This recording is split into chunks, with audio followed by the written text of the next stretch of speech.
Antes de começar o vídeo, tenho que vos deixar aqui duas notícias que apareceram hoje, 25 de fevereiro de 2021. Esta aqui é: o crédito às famílias volta a subir em janeiro, para o valor mais alto desde julho de 2015, de junho de 2015. É algo para se refletir, ou seja, era sabido toda a gente que vinha aí uma crise grande devido à pandemia, mas ainda assim os bancos continuaram a dar crédito. E depois existe aqui outro vídeo que vos vou colocar, que é: bancos já começam a avisar os clientes sobre o fim das moratórias de crédito à habitação. Em abril, milhares de famílias que aderiram às moratórias privadas dos bancos vão ter de retomar o pagamento das prestações dos créditos à habitação. Ficaram suspensas durante meses, o que representou um balão de oxigênio para quem perdeu rendimentos nos meses de pandemia. A DECO pede às famílias que avaliem a situação financeira e comuniquem aos bancos caso identifiquem dificuldades em pagar. A instituição de crédito está obrigada a olhar para a situação financeira da família e verificar se existe possibilidade de reestruturar aquela solução, aquela situação, para que a família não entre em incumprimento. Portanto, ela não está obrigada, porque há de haver, com certeza, infelizmente, situações em que não há qualquer viabilidade de reestruturar aquele crédito. Portanto, nestas situações, a instituição de crédito não é obrigada a reestruturar uma situação que não tem qualquer viabilidade. O Público escreve que já há bancos a avisar os clientes da retoma dos pagamentos a partir de 31 de março e a pôr em cima da mesa várias possibilidades, até a da reestruturação da dívida, se for possível. Há outra alternativa, a moratória do Estado, que só termina em setembro, mas a adesão só pode ser feita até ao final de março. Era importante que isto acontecesse também relativamente aos créditos pessoais, aos cartões de crédito, portanto, que houvesse aqui uma ajuda, e uma ajuda não significa que é uma ajuda monetária, não, uma ajuda que pode até ser de tempo, de encontrar soluções que permitisse que as famílias não entrassem em situação de incumprimento. Os últimos dados do Banco de Portugal são referentes a maio do ano passado e mostram que nesse mês quase 300 mil créditos à habitação estavam suspensos entre as moratórias públicas e privadas. Bem, nómadas, sejam bem-vindos à última parte do NP Desabafo 15, em que eu vos vou falar daquilo que eu chamo o negócio do incumprimento. O que é um negócio do incumprimento? Nada mais é do que o aproveitamento de uma situação financeira delicada que vocês se encontram, do aproveitamento da vossa incapacidade de cumprir com obrigações que vocês contratualizaram, ou seja, tentar-se aproveitar dessa situação através de um processo que eu vou dividi-lo por 3 fases. A partir do momento que vocês entram, a partir do momento que vocês não cumprem, até depois a uma fase final, que depois de vos terem tentado tirar tudo o que puderam, aí sim vêm com outra atitude e tentam negociar. Bom, eu, para vos tentar explicar isto, simplificar, eu vou utilizar um exemplo com números não reais, mas em termos de percentagens, as percentagens estão dentro do que é normal. Eu vou tentar utilizar até percentagens por baixo, porque na minha situação, por exemplo, é bem pior, as percentagens são bem maiores, mas eu vou tentar simplificar o processo o máximo possível, porque na maior parte dos casos até é pior daquilo que eu vos vou dar neste exemplo. Bom, sigam o raciocínio, eu vou tentar dar o exemplo todo e depois então tento comentar as partes que forem importantes.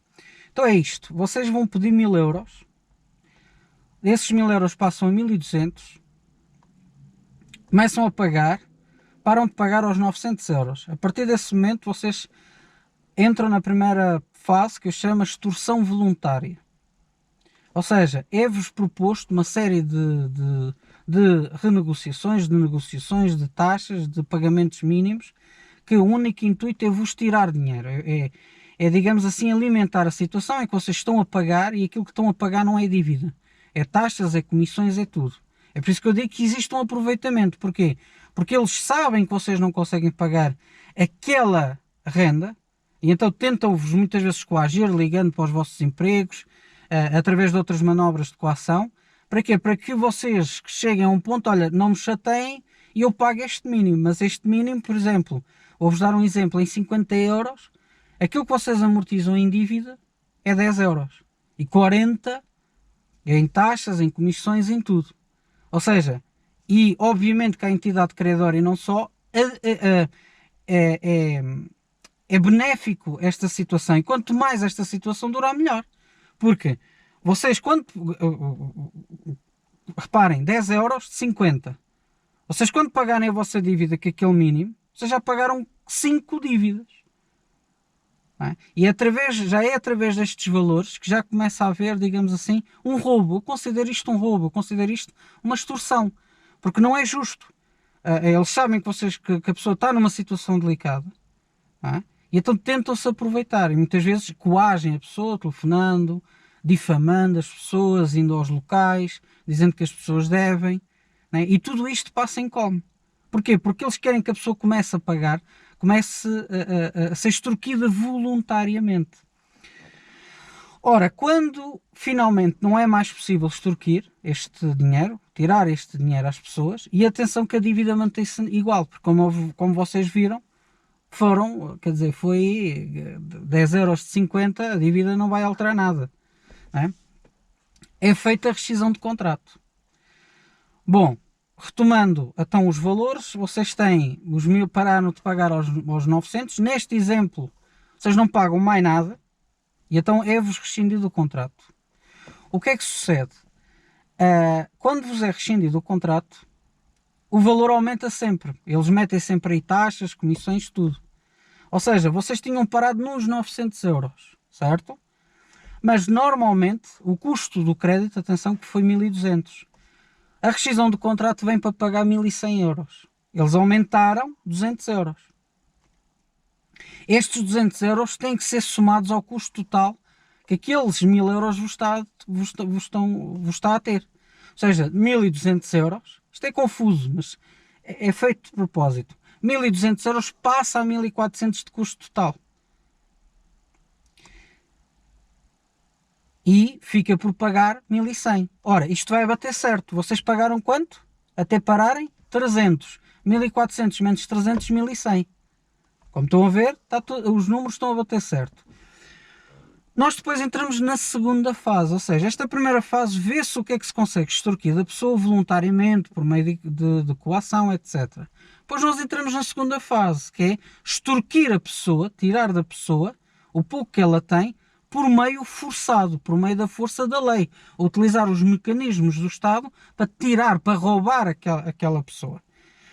E para roubar não era, até podia ser justo se pusesse os bens da pessoa ao preço de mercado. E porquê que eu chamo roubar? Porque é precisamente pegar nos bens da pessoa e avaliá-los a um valor muito baixo. Normalmente ronda aos 50% a 60% do valor do bem. Meus amigos, isto se não é roubo, eu não sei o que é roubo. Ora, mas aqui neste exemplo nós vamos utilizar 70%. Mas os outros 30% somos nós que o assumimos. Não servem para pagar a dívida, mas custa-nos a nós. E custa-nos a nós por causa desta dívida dos 1000 euros. Por isso, recapitulando, temos 1100, certo? Faltam pagar 1100, custo total 1400. Vamos supor que a pessoa tem em bens, em valor de mercado dos bens, 1000 euros. 70%, ou seja, só se vai descontar 700 euros. Ficam 300 de fora. Porque penhoram os bens e os bens são vendidos a 70% do seu valor. Vamos supor. Ou seja, nós ficamos a perder, nesta transação, 300 euros. Estes 300 euros vão para o custo total, têm que ser somados ao custo total que aquele crédito nos está a dar. Ou seja, 300 euros vai para os 1400, chegamos aos 1700 euros. As contas vão bater todas certo. Ou seja, desconta-se os 700 aos 1100, dá 400 euros. Querem ver como é que as contas agora vão bater certo? Dos 1700 euros, descontem os 1000 em bens, que nós perdemos, que é o valor de mercado dos bens, descontem os 300 que nós pagamos, até onde nós paramos, e quanto é que vos vai sobrar? 400 euros. Ou seja, nós ainda, além de termos perdido os bens, a um preço, a um valor muito mais baixo, ainda estamos a dever dinheiro. Mas, reparem, todo este processo custou-nos a nós, e já nos está a custar 1700 euros. Já a contar, obviamente, que aqueles 400 euros que nós temos que pagar. Mas reparem, Se nós tivéssemos cumprido o contrato todo, tínhamos pago 1.200 euros. Como não tivemos possibilidade de cumprir, foi desencadeado um processo em que, ao fim da segunda fase, nós já vamos em 1.700 euros. E atenção, que estou a pôr aqui um exemplo, quem não paga nada na primeira fase, porque senão era maior, é mais. E como vocês estão a ver, já estamos aqui 1.200 euros, já estamos aqui 600, já temos aqui à volta de 40% a mais de custo para o consumidor, para o caleteiro, por assim dizer. Para o caleteiro. A pessoa fica sem poder a ter propriedade, a pessoa fica sem nada, porque vê-se que tiram tudo à pessoa, o ordenado eventualmente é penhorado, a pessoa não é chamada a achar, nem tido, nem achado neste processo todo. E depois ainda fica moralmente como um envergonhado, como o caloteiro, como aquele que não cumpre. Quando é a principal vítima deste processo, não é? E está a perder com todo este processo. A terceira e última fase é, depois quando eles já tentaram extorquir voluntariamente, já tentaram extorquir forçosamente através das penhoras, e veem que de facto já não há mais nada, então aí sim eles vêm com uma atitude que deveriam ter tido lá atrás. Que é, agora você deve aqui 400 euros, vamos tentar fazer aqui. E aí normalmente as entidades estão muito mais abertas porque não têm outra opção. Elas já têm conhecimento que já extorquiram tudo o que podiam extorquir à pessoa. Então muitas vezes aí sim apresentam-nos eventualmente acordos justos para nós. Mas o que é que acontece aí? É preciso ter cuidado. Porquê? Com o acordo que muitas vezes... Porque mais uma vez eles vão tentar puxar a brasa à sardinha. E se nós não cumprirmos aquele acordo que estamos a assinar na terceira fase, o processo vai se iniciar todo outra vez. Obviamente em menores proporções, porque a dívida é menor, mas o processo inicia-se todo outra vez. E por isso, estas são as três fases, né? De uma forma muito camuflada, muito delicada, em que as pessoas têm vergonha, porque sou caloteiro. Não, as pessoas são vítimas deste processo. As pessoas são extorquidas, as pessoas perdem tudo. E eu sei daquilo que eu estou a falar. As pessoas ficam sem nada. E depois, para a sociedade, é coitadinhos dos bancos, coitadinhos dos credores que estão a ganhar dinheiro com aquela situação, como eu vos disse aqui. Né? Mas só que depois as pessoas é que são as principais vítimas. E este processo todo tem muitas vezes consequências dramáticas. Pessoas que se suicidam. Pessoas que muitas vezes perdem a cabeça. E começam eventualmente a cometer crimes contra terceiros e não só. Que se metem na droga, que se metem no álcool. Porque existem muitas vezes tentativas de coação. Vamos ver se eu não vou sofrer eventualmente tentativas de coação mais agressivas. Mas eu hei de cá estar. Eu não tenho medo. Quando nós perdemos tudo, quando nós deixamos, já não temos nada para perder, nós não nos temos que vergar a nada. Eu nisto tudo, eu já vos disse, eu sou uma vítima. E é precisamente através deste processo. Agora vocês dizem assim, mas espera aí, ó Carlos, mas ele tinha, no exemplo que eu vos dei, ele tinha 1.000 euros penhoráveis. Então se ele tinha 1.000 euros, podia ter vendido, certo? E assim ficava a dever só logo nos 900 euros. Podia ter... A questão é que não é assim. Nós estamos a falar muitas vezes de bens que das duas uma ou têm reserva de propriedade, em que nós não os podemos vender, como é, por exemplo, o exemplo de veículos. Porque foi isso que eu, no caso deste carro, foi isso que eu propus ao banco. Vende-se agora o carro, eu não tenho nada, não participo em nada do valor, não é? Vocês recebem o dinheiro, vende-se a preço de mercado, levantam o registro de propriedade, o valor é para vocês, faz-se eventualmente, o restante fica em meu nome pessoal. Para quê? Para eu depois poder fechar a empresa. Eu propus isto ao banco 2 vezes. O banco recusou. E recusou porquê? Por causa deste processo. Que ele sabe, ele não tem hipótese. E a gente vai-lhe buscar o carro. Pensam eles.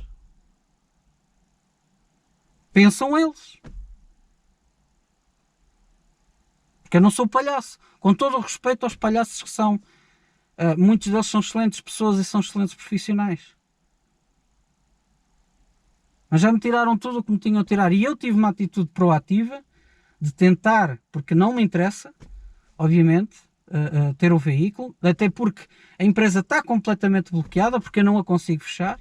E, no entanto, lá está, eu estou-vos a dizer isto é algo que me aconteceu. Não é coisas da minha cabeça.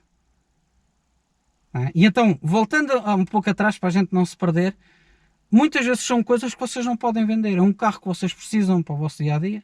Eles penhoram sem pena nenhuma. Muitas vezes situações destas, como casas ou carros, vocês não podem pôr a preço de mercado, mas só que depois podem ser penhorados a um preço muito inferior. Que é engraçado, não é? Pois podem ser penhorados a um preço muito inferior. Em que a pessoa vai perder dinheiro, em que a pessoa depois, esse dinheiro que perde, vai ficar em dívida com ele. Agora, digam, perante toda esta situação, quem é que é a vítima nisto? Desculpem, mas não pode ser os bancos, não podem ser os credores. Quando se o banco tivesse aceito a negociação, porque isto são coisas que estão a perder valor todos os dias, teria sido muito melhor para o banco. Mas muito melhor para o banco e para mim. Mas não. E situações como estas que eu vos estou a contar, existem outros exemplos. Com outras situações. As entidades credoras, é por isso que eu digo que a elas interessa-lhes o negócio de incumprimento. Porque é onde ganham mais dinheiro. E elas muitas vezes não querem negociar, não querem pôr as coisas no mercado, porque não lhes interessa, porque depois existem os cartéis das penhoras. Que já que há tanto jornalismo de investigação, era muito giro começar-se a investigar esses cartéis. Porque são verdadeiros cartéis. Em que quem vai perder com este processo todo é quem deve, e é muitas vezes perder, a entidade credora não perde. Como nós já vimos, há um processo em que ela ganha até. Mas a pessoa é a principal perdedora, porque a entidade credora perde porque não tem o dinheiro logo. Mas vai ter uma nota de dívida com aquele cidadão. O cidadão é quem mais perde neste processo todo. Ou seja, isto afunda as pessoas, isto atrasa as pessoas. Isto, obviamente, a nós, às pessoas, cria aqui um bloqueio cerebral. E depois leva as pessoas para depressões, para vícios, para a desgraça à vida das pessoas. Eu, por acaso, tenho a sorte de ter essa... precisei de fazer, de facto, uma reflexão muito grande. Porque isto é algo que revolta muito as pessoas, porque depois nós temos uma sociedade que está pronta para julgar. Não tenta compreender nada. Não é? E isso ainda nos revolta mais, porque nós estamos a passar por uma situação difícil e as pessoas não querem saber. O culpado és tu, porque sim. Não é? E então nós temos que lidar com tudo isto. Eu expliquei-vos, obviamente, o processo do incumprimento. Agora, eu tenho culpas no cartório. Eu, como vos disse, eu tenho que ser franco com vocês. Tenho culpas, porquê? Mas isto, obviamente, que não tem nada a ver, não legitima, na minha opinião, isto que é feito. Mas eu com tudo o que se tem passado, principalmente a nível económico, eu tenho aprendido muita coisa. E tenho visto muita coisa e isso tem-me dado muitos ensinamentos. E um dos ensinamentos principais, e também já vos vou dar um exemplo, é que vocês, quando vão pedir um crédito, vocês têm sempre que ter entre 50% a 60% do valor. Pelo menos 50%.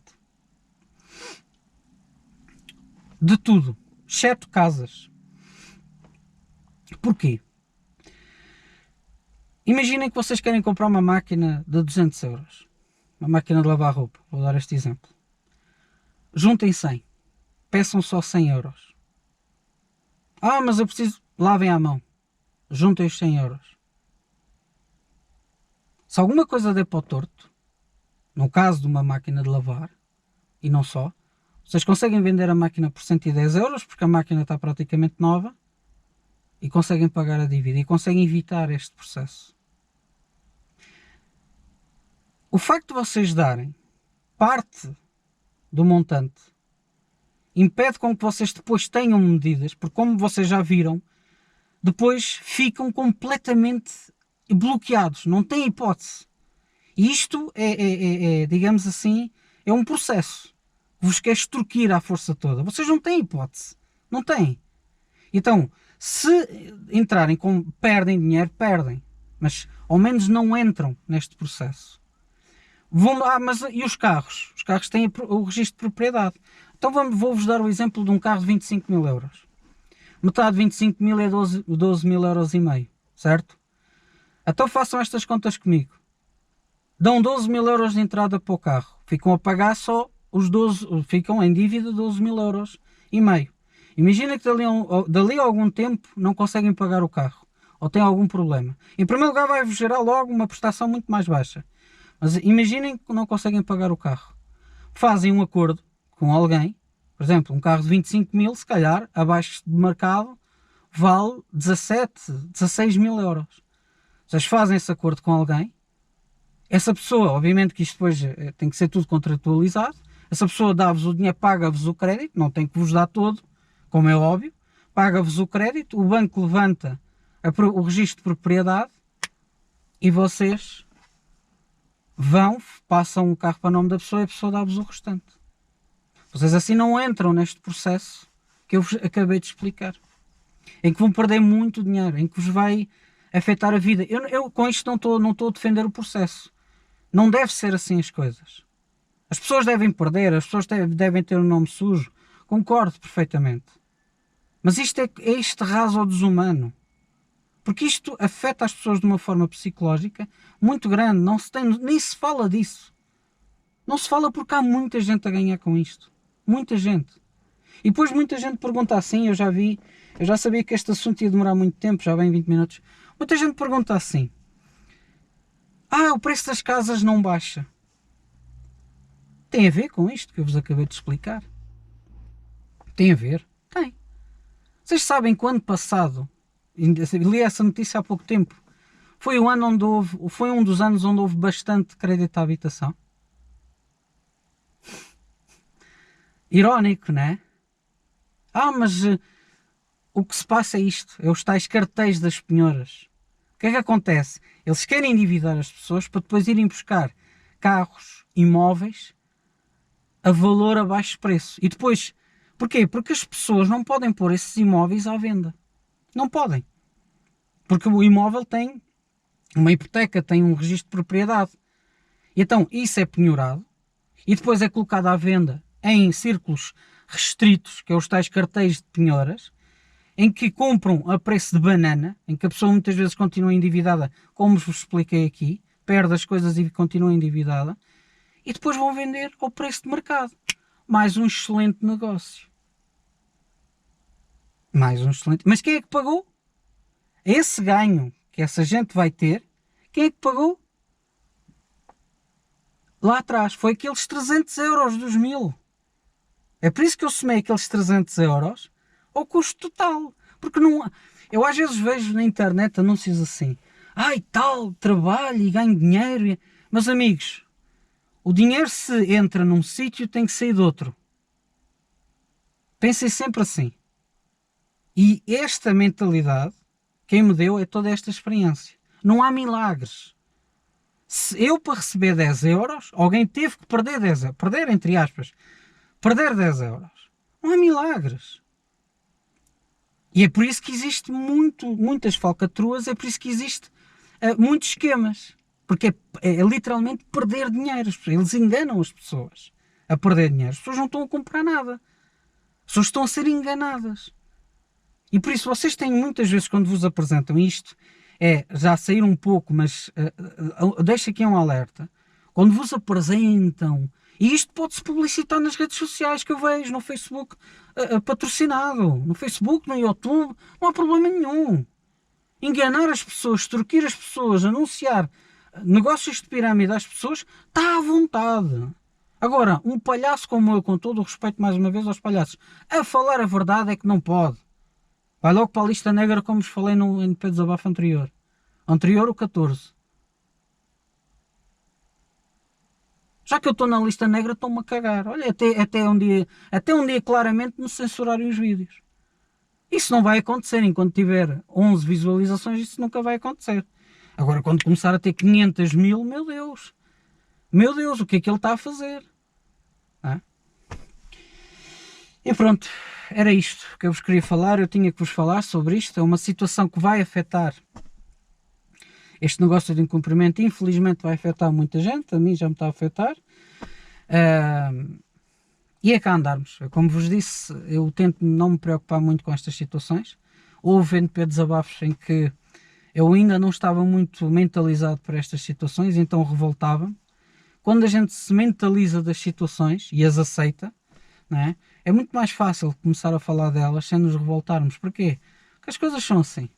Não é? E eu já sei que muita gente há de me estar a chamar, for preciso caloteiro e etc. E daqui a um ano vai estar a passar pela mesma coisa.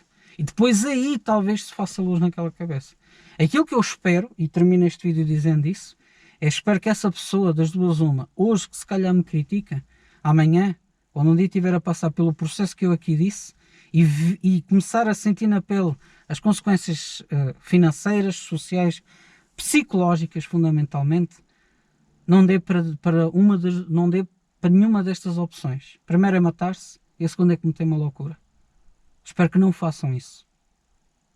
Pensem como eu e comecem a levar a vida na desportiva como eu. Nómadas, portem-se bem.